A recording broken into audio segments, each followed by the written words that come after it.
जय श्री राम। जय श्री कृष्ण।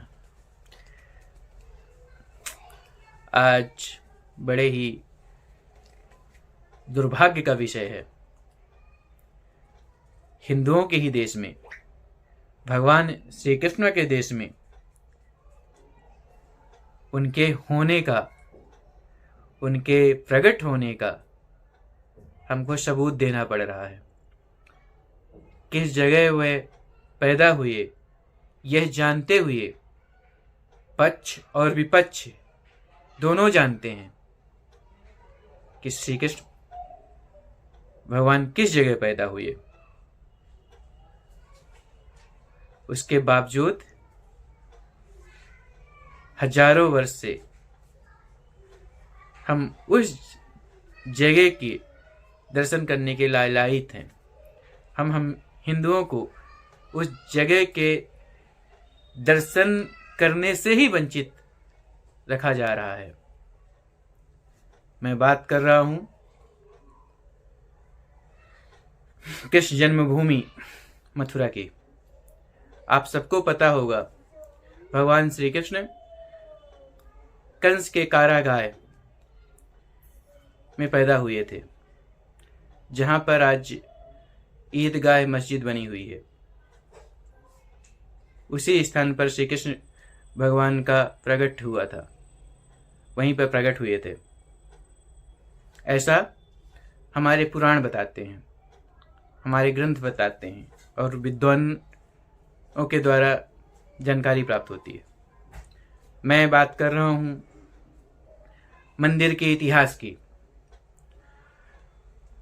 कृष्ण जन्मभूमि मंदिर, जहां पर श्री कृष्ण पैदा हुए थे, या कि यूं कहें कि प्रकट हुए थे, उसका निर्माण उनके ही परपोते, श्री कृष्ण भगवान के परपोते बज्रनाभ ने करवाया था।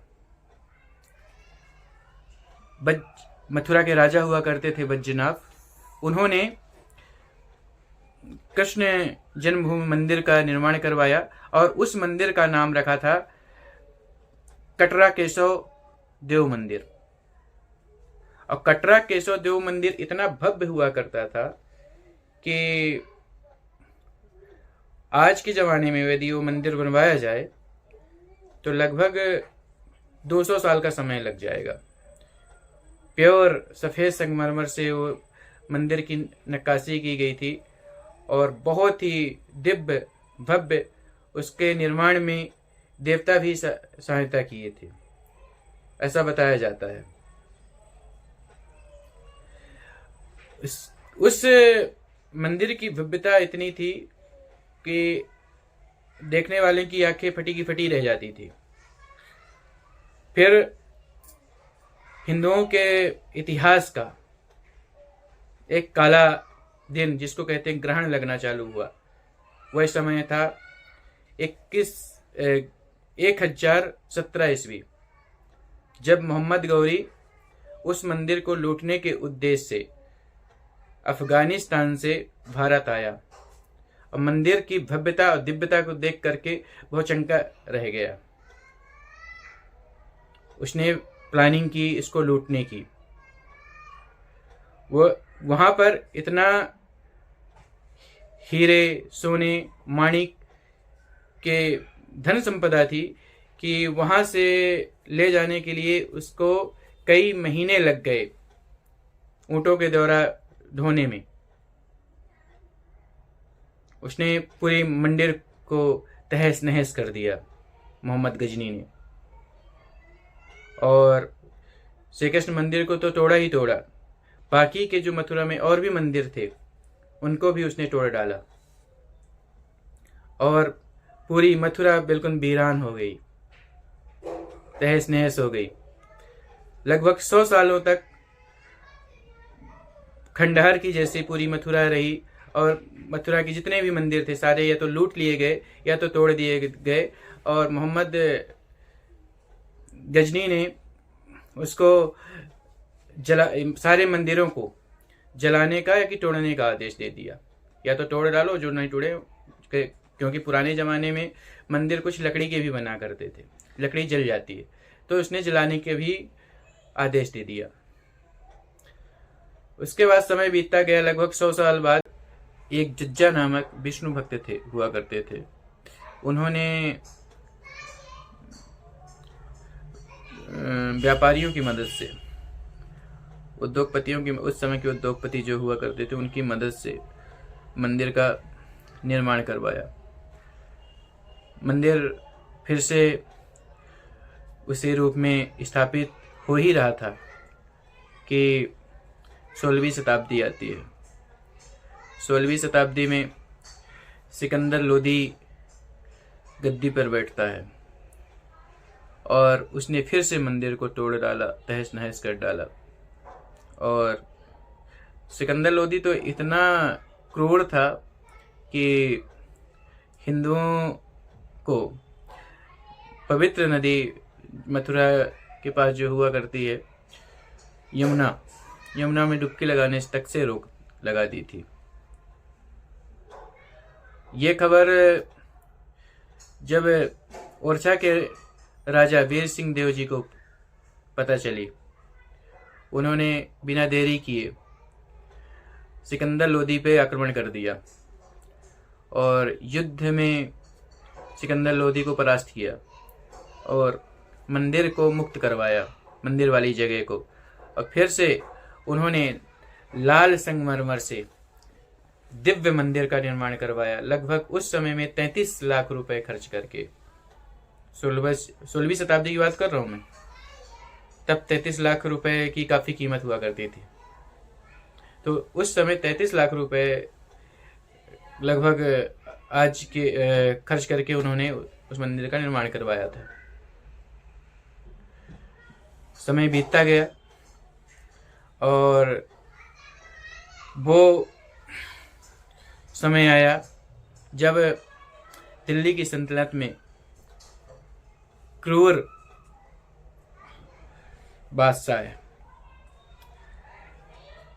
औरंगजेब बैठा और औरंगजेब ने मथुरा सहित कई मंदिरों को तोड़ने का आदेश दिया 1670 ईस्वी में। और मथुरा के साथ साथ कई मंदिरों को उसने तोड़ के तबाह कर दिया। मथुरा की श्री कृष्ण जन्मभूमि में जो मंदिर बनी हुई थी, राजा वीर सिंह देव जी के द्वारा जो बनवाई गई थी, वहां के मूर्तियों के अवशेष को वो आगरा ले गया। आगरा में एक मस्जिद है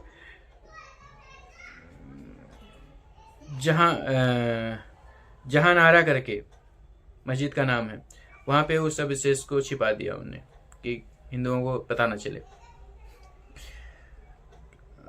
और उसने वहां पे मंदिर को तोड़ा और हमेशा के लिए जिस जगह पर श्री कृष्ण जी प्रकट हुए थे उसी जगह पर उसने ईदगाह मस्जिद का निर्माण करवा दिया, जो आज भी वहां पर स्थित है।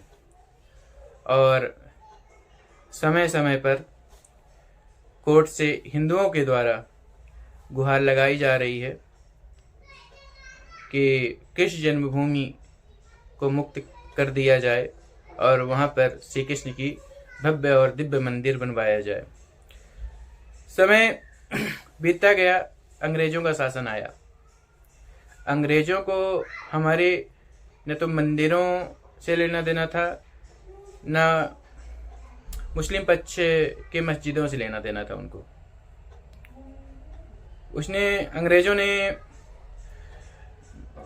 जो मथुरा की मंदिर वाले और जगह थी, विवादित जगह थी, वो नीलाम करने का फैसला किया।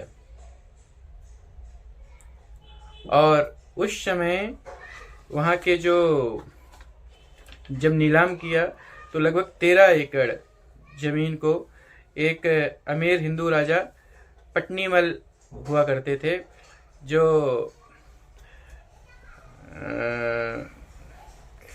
बनारस के राजा थे। पटनीमल ने उसको लगभग 13.37 एकड़ जमीन खरीद लिया, काफी पैसे देकर। और उसमें पूरा अधिकार हिंदुओं का हो गया। उन्होंने मंदिर निर्माण करने का सोचा। उसके बाद एक वो बनी,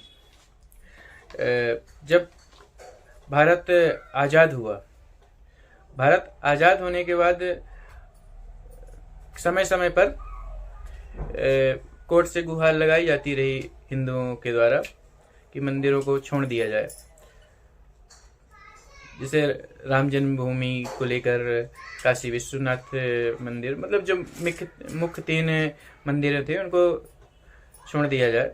बाकी मंदिर तो बहुत सारी हैं जिनको तोड़ करके मस्जिद बनाई गई। विष्णु जैन और उनके पिताजी इसके केस भी लड़ रहे हैं। तो अंत समय हिंदुओं के साथ न्याय होगा। तो मैं आता हूँ 1953 में, सुनहरा साल 1953, जब जयदयाल डालमिया जी और बिरला जी 2 लोगों ने मिलकर के इस जगह को खरीद लिया उनसे, राजा पट्नीमल के बेटे से। जब राजा पट्नीमल की मृत्यु हो गई तो मंदिर बनाने के लिए डालमिया एक उद्योगपति हुआ करते थे, उन्होंने और बिरला जी ने इस मंदिर की ज़मीन को खरीद लिया। और काफ़ी प्रयास के बावजूद वहाँ पर वो मंदिर नहीं बनवा पाए। उसके बगल में भव्य, जिसको आज हम श्री कृष्ण जन्मभूमि कहते हैं, उसका उन्होंने निर्माण करवाया। जबकि जो असली जगह है वहाँ पे आज भी मस्जिद बनी हुई है, तामीर है मस्जिद। उसके बाद चलता रहा समय और कांग्रेस का दबाव मंदिर पक्ष पर बढ़ता गया और 1968 में कांग्रेस ने एक समझौता करवा दिया मंदिर और मस्जिद के बीच में कि जिस जगह पे मस्जिद है तो मस्जिद वाली जगह जो है तो मस्जिद कमेटी को दे दी जाए और बाकी की जो 11 एकड़ ज़मीन है तो 11 एकड़ ज़मीन हिंदुओं के पास रहेगी, मंदिर कमेटी के पास रहेगी। ये समझौता ज़बरदस्ती करवाया गया। उसकी भी अभी केस चल रहा है। उसके केस एक एडवोकेट रंजना अग्निहोत्री जी हैं, वो केस कृष्ण की सखी के नाम से केस लगाई हुई है, चल रहा है। तो उसके बाद 1968 में इन्होंने वो कर दिया कि असंवैधानिक तरीके से दबाव डाल करके कि मंदिर और एक हिंदू मुस्लिम विवाद को और हवा मिली। 1951 आपको पता ही होगा कि कैसे कांग्रेस सरकार ने मस्जिदों को बचाने के लिए बर्सिप एक्ट लाया और मंदिरों के विरोध में ही था, मंदिरों के विरोध में बर्सिप एक्ट लाया। अब ये मामला कोर्ट में है। अब कोर्ट क्या फैसला करता है ये देखने योग्य बात होगी। और यदि आप भी चाहते हैं कि असली श्री कृष्ण वाली जगह पर जहाँ पे श्री कृष्ण जन्म लिए हैं वहाँ पे मंदिर का निर्माण हो, तो वीडियो को देखिए और भगवान से प्रार्थना करिए कि जो विष्णु जैन केस लड़ रहे हैं उसमें उनको कामयाबी मिले और वहाँ पर भी संवैधानिक, बार बार मैं कह रहा हूँ, ज़बरदस्ती नहीं, संवैधानिक तरीके से मंदिर का निर्माण हो। और क्योंकि उस मंदिर से हम करोड़ों हिंदुओं की आस्था जुड़ी हुई है। कृष्ण हमारे आदर्श हैं, कृष्ण हमारे प्राण हैं, कृष्ण हमारे आराध्य के साथ साथ सब कुछ कृष्ण है। तो कृष्ण जन्मभूमि भी मुक्त हो, इसी आशा के साथ मैं अपनी वीडियो ख़त्म करूँगा। जय श्री राम, जय श्री कृष्णा। मिलते हैं कुछ नए तथ्य के साथ, नई जानकारी के साथ। तब तक आप मस्त रहिए, स्वस्थ रहिए और वीडियो को अधिक से अधिक हिंदुओं तक पहुंचाते रहिए, जिससे उनको भी जानकारी प्राप्त होती रहे।